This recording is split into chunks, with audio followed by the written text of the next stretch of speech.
So great stuff from Professor Josh as always. So Adam, we've got our social media question of the show. That was for show and tell. Jazz Or is that we're confusing ourselves now? No, it's is it the question of the show? The question of question of the jazz show. hands. Jazz hands. I'm confused.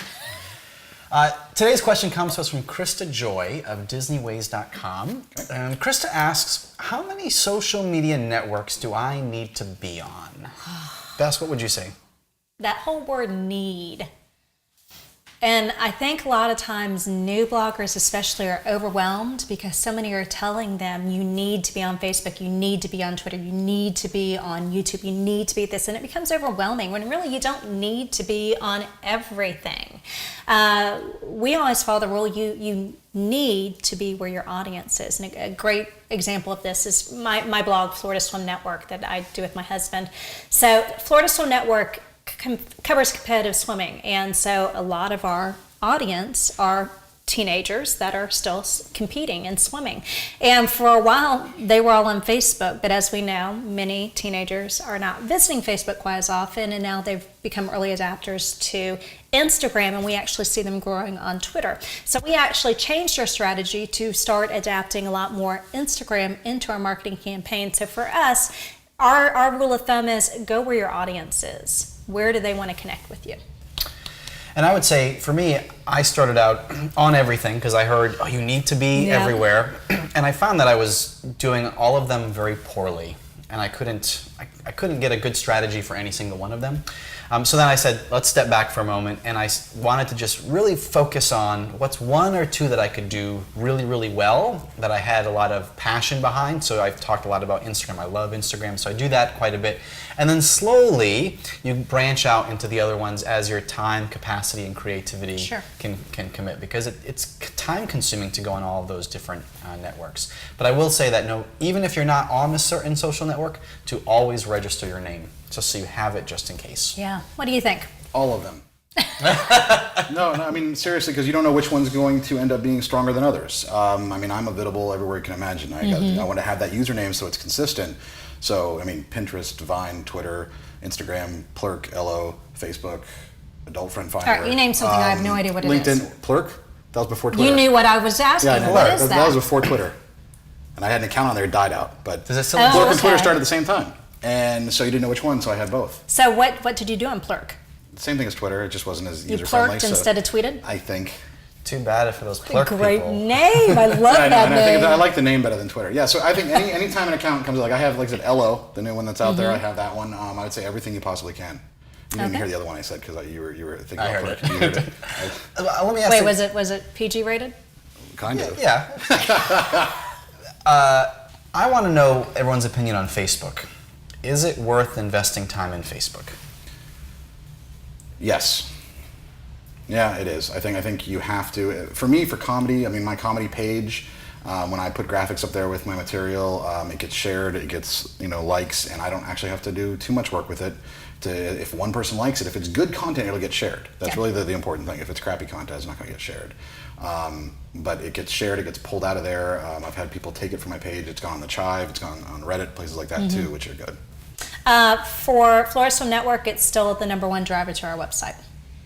Even with the organic reach declining, we do take time to boost occasional posts. We never boost more than $5 at a time, so it still limits the reach. But even without boosting, it's still our #1 driver to our website. So for us, Facebook is still a necessary. That's good to know.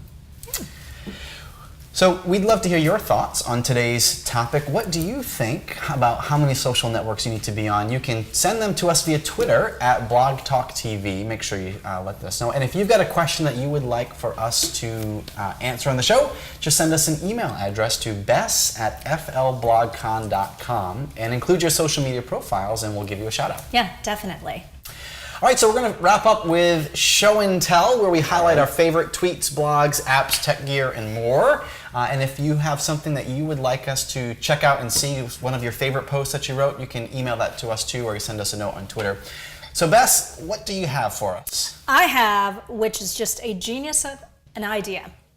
So for those of you not familiar with Jason's Surfer app, formerly JasonHeadset.com, formerly Jason Sadler. So Jason Sadler is this genius marketing guy, and he started the iwearyourshirt.com, where he'd wear a different shirt every day of the year. Brands would pay him to wear a shirt for that day, and he'd tweet out a picture of him and he'd do a live stream show. And so he then got tired of doing that. So then he sold his last name. He had an auction. I think he got like $40,000 to sell his last name. He's done it twice now. Yeah. And he's always thinking of new ideas. Well, his latest idea was this creativity for sale. He said, guys, I'm going to write a book. I don't know what it's going to be about, but I'm going to write a book, and it's going to be really awesome, and you want to be a part of it. So if you pay me some money, I'll put a tweet at the bottom of each one. In fact, I'm going to pull up my tweet that I did. So every single page has a tweet. Let me get to my page number. Page 181 is ours. Let's see if you guys can focus on that. So at the very bottom of the page, of every single page, is a tweet that people paid money to have their tweet put on the bottom. So he sold out all these pages, over 200 pages in here, paid I think we paid $81 or something for ours, whatever it was, sold the back cover, all of that. So he marketed this whole book, had it paid for before he wrote one word of it. So the book he made thousands on, and then he actually wrote this really great book about how he comes up with these genius ideas. And now you can have your very own copy for $24.99. So Jason, amazing idea. I'm trying to get my brain around on how to replicate it. So there we go. What do you have? I came across this really interesting blog post from Jalopnik, which I had not heard of, which you said was an auto. It's a site for auto fetishists. I mean, auto fans. And the article was, owning a Ferrari for a year was a disappointment. And what? See, and that's exactly why I wanted to point out this as a great example of a blog, because it piques your curiosity right away, right? So if you can come up with a catchy headline that grabs people, it came across the Facebook newsfeed. You know how we get thousands of those a week, right? This one stood out among the others. Somehow owning a used Prius for a year doesn't have quite the same punch as but a Ferrari. I don't know if either of you have owned a Ferrari before. No, but here, we'll tweet out the link. Sadly, not this lifetime. And we've got some screenshot pictures too. But here's what it came down to: is it seemed like it was a lot of effort. Because right here they read, at every light, the guy next to you will ask what it cost. At every gas station, a guy in a Chevy pickup will come over and ask if you want to trade. People will take pictures of it next to it, and kids want to be in it so they can put a video on YouTube. Like, it just became a burden, it would seem, for this person I am driving so around sorry. with a Ferrari. My heart does not go out to this guy. Are you kidding me? Yeah.